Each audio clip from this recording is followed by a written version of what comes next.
서울 강남 아파트값이 꿈틀대고 있습니다. 지난해 9.13 대책 영향으로 하락세로 돌아선 지 8개월 만에 다시 상승세로 전환한 건데요.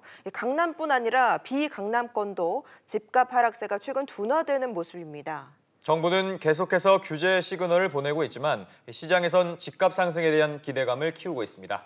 부동산 시장 변수들 짚어보고 방향성 전망해 보겠습니다. 부천대학교 경영과 허명 교수와 함께하겠습니다.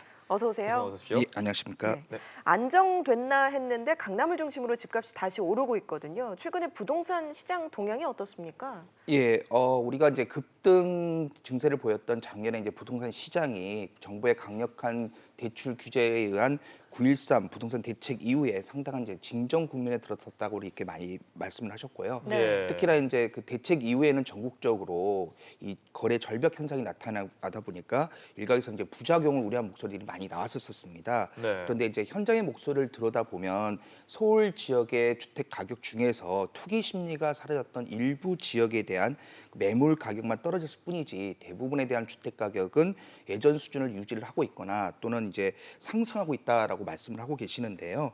반대로 이제 수도권을 제외한 지방 시장의 부동산 시장은 이제 하락세에 지금 접어들어 있고요. 네. 특히 이제 미분양이 많이 쌓이다 보니까 이런 지방 부동산 시장에 뇌관이 될 수 있다라는 우려의 목소리도 많이 나오고 있습니다. 근데 네. 이제 특히 서울 강남 지역의 주택 가격이 이제 급격한 하락세를 이제 멈추고 일부 재건축 대상 아파트의 경우에는 가격이 다시 오르는 현상이 이제 나타나고 있는데요. 네. 그러다 보니까 강남 지역의 아파트 가격이 바닥론을 쳤다라는 이제 주장이 이렇게 나오고 있습니다. 아무래도 이 재건축 대상 아파트에 대한 하락세 자체가 좀 작아지고 아무래도 보합세로 돌아섰다는 것 자체는 수요자들에게 아무래도 심리적으로 가격 거품이 어느 정도 빠졌다라는 것을 의미하기 때문에 상당히 시담바가 크다라고 할 수 있는데요. 이러한 재건축 아파트에 대한 어떤 가격 증가는 일반 아파트에 대한 호가도 상승시키고 있는 요인으로 작용을 하고 있거든요. 네. 그러다 보니까 서울 아파트에 대한 거래량 증가가 이제 눈에 띄고 있습니다. 올해 들어서 월간 거래량이 계속 떨어졌었는데요. 지난 4월 달에 한 2,400건 정도로 예전 수준으로 회복을 했었고 또 이제 5월 달에는 이제 반대로 이제 증가를 하는 모습을 보이고 있습니다. 특히 이제 강남권의 아파트에 대한 거래량이 많이 증가를 하고 있는데요. 강남구의 경우에는 지난 5월에 236건으로서요. 2019년도 월간 거래량 한 70에서 80건 정도가 되는데 이것보다 한 2배 이상 증가하는 모습을 보이고 있습니다. 네. 네, 최근 이런 흐름을 두고 전문가들 사이에서도 기술적 반등이다, 아니면은 바닥을 다졌다, 뭐 이런 의견이 엇갈리고 있는데요. 좀 어떻게 분석하십니까? 최근 이제 강남을 중심으로 하는 이 주택 가격 바닥론 또는 이제 우리 반등설이라고 많이 말씀을 하시는데요.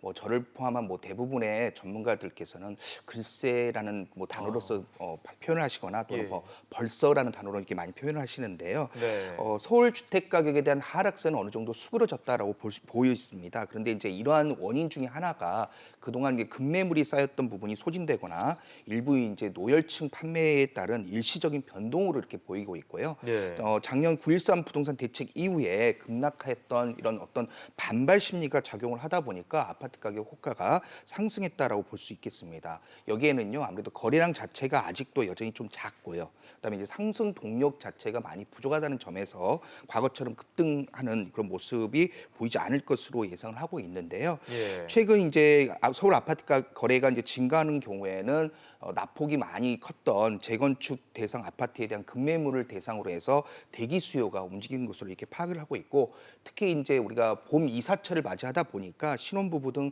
이런 계절적 수요가 많이 이제 작동을 했던 것 같고요. 그러다 보니까 이 소형 저가 아파트의 거래량이 많이 늘었고요.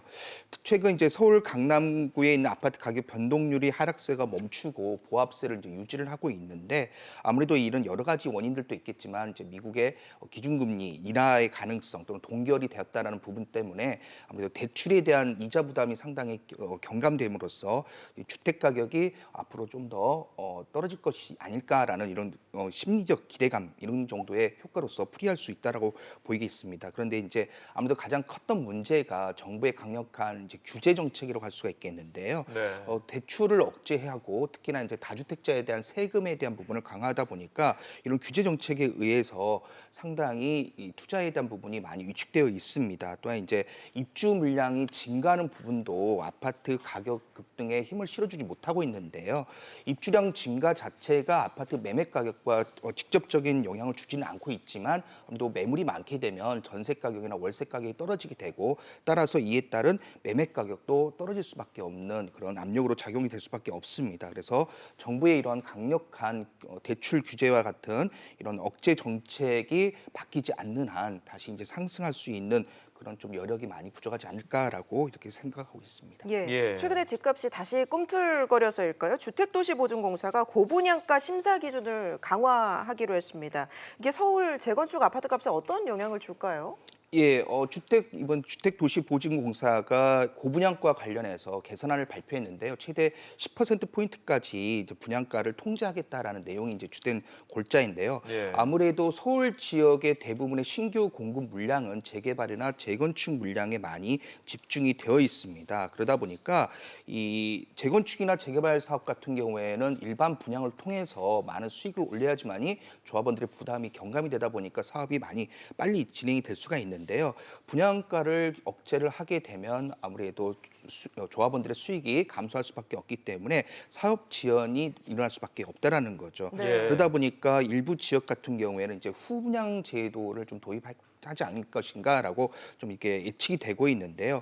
후분양 제도 같은 경우에는 아무래도 이제 이런 허그에 이 고분양가 심사 기준을 통제받지 않기 때문에 할 수가 네. 있습니다. 그런데 문제가 되는 것은 이 후분양을 하게 되면은 아무래도 그 사업비에 대한 조달 부분에서 발생하는 어떤 이자라든가 이런 부분들을 주민이라든가 또는 건설사가 이제 부담을 해야 되는 문제가 발생하다 보니까 네. 아무래도 이 후분양 카드 같은 경우에는 사업성이 확실한 강남 지역을 대상으로 일부 단지에 국한될 것이라고 이렇게 전망이 우세하고 있습니다. 네. 네, 자 그렇다면 앞으로 부동산 시장을 자극할 변수 어떤 것들이 좀 있을까요?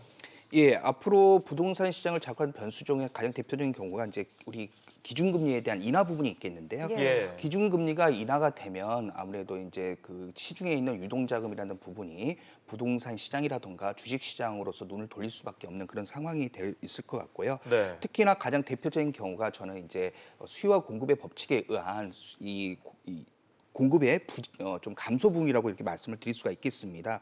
그중에 대표적인 게 벌써 이제 주택 착공에 대한 부분이 2년 넘게 계속 하락세를 보이고 있는데요. 네. 이런 하락에 대한 부분이 발생하게 되면 이제 2, 3년 후에는 입주할 수 있는 물량이 적어지기 때문에 그래서 수요는 존재를 하지만 공급이 감소하게 되면 가격이 오른다라는 그런 수요 공급의 법칙에 의해서 이 공급량 자체가 감소하는 부분이 가장 큰 변수가 되지 않을까라고 예측하고 있습니다. 예. 네. 정부는 부동산 시장이 반등할 기미가 조금이라도 보이면 추가 대책을 내놓겠다 이렇게 얘기를 하고 있는데 지금 상황에서 실효성이 있는 카드가 남아 있습니까? 국토교통부는 지금 현재 어떤 부동산 투기 조짐이 좀 보이게 되면 추가적인 대책을 내놓겠다라고 지금 이야기를 하고 계시는데요. 가장 대표적인 경우가 주택거래 신고제 부분을 좀 더 강화하는 방법이 있겠습니다. 그래서 실거래가를 바탕으로 해서 15일 이내에 신고를 해야 되는 방안, 이런 방안이 가장 대체적으로 강화된 대책을 할 수가 있겠고요. 네. 두 번째로는 이제 주택을 구매할 때 그 구매 자금에 대해서 조달 계획 같은 경우를 저희가 신고를 해야 되는데 이 조달 계획을 좀 더 꼼꼼히 살펴봄으로써 편법 증여라든가 탈세에 대한 부분을 더 들여다볼 수도 있겠고요. 또한 이제 현재 30년인 재건축 가능 연한을 40년으로 늘리는 방안도 이제 생각해 볼 수가 있을 것 같고요. 또 재개발 사업의 경우에는 임대주택에 대한 의무 비율을 더 상승시키는 부분, 이런 부분을 통해서 조합원들의 이익을 좀 낮추는 부분들도 있을 것 같고요. 네. 또는 이제 1가구 1주택자의 경우에는 양도소득세에 대한 부분을 계산을 하실 때 비과세에 대한 부분이 이제 거주 기간 2년이라는 부분이 있는데 그 2년을 좀 더 늘리는 방안도 있으실 것 같고요. 마지막으로 이제 투기 과열 지구를 추가적으로 더 지정함으로써 규제를 억제하는 방법들, 이런 여러 가지 방법들이 아직도 남아 있을 거라고 생각이 됩니다. 네, 그럼 저 교수님께서 아까 말씀하신 것처럼 정부는 지속적인 규제 시그널을 보내고 있는데 언제까지 부동산 투기 수요를 막을 수 있을지도 아무래도 관심사거든요. 앞으로 부동산 시장 뭐 전망해 보신다면요. 아무래도 이제 이 정부의 부동산 투기 억제 정책이 계속 강화되다 보니까요. 올해 하반기 부동산 시장은 뭐 재상승할 수 있는 가능성이 낮다라고 이렇게 저도 전망을 하고 있습니다. 네. 그래서 이제 이런 정부의 대출 규제 억제 정책이 좀 더 강하게 작동을 하게 되면은 좀 이 부분에서 투기 심리가 많이 위축이 되겠지만은요. 제가 볼 때는 우리가 과거에 대한 내용을 살펴보면 미래를 이제 짐작을 해볼 수 있다라고 말씀을 드렸었는데 네. 부동산에는 분명히 사이클이 있을 수밖에 없고요. 그러다 보니까 하락세가 있으면 당연히 상승세로 전환이 될 수밖에 없는 거고 지금의 투자 수요가 계속해서 압축되어 있는 상황이고 이게 쌓여가는 상황이신데요. 이게 이제 어느 순간에는 이제 터질 수밖에 없는데 이게 결국 터진다는 의미가 부동산 시장의 상승으로서 돌아갈 수밖에 없다라는 네. 거죠. 그래서 예. 이런 유동자금이 모이게 되면 부동산에 대한 수요가 증가하실 거고 증가하게 되면 부동산 가격은 오를 거라고 그래서 이 시기적인 문제일 뿐이지 언젠가는 부동산 가격은 다시 반등할 것이라고 이렇게 예상을 하고 있습니다. 알겠습니다. 지금까지 부천대학교 경영과 허명 교수와 함께했습니다. 오늘 말씀 고맙습니다. 고맙습니다. 감사합니다.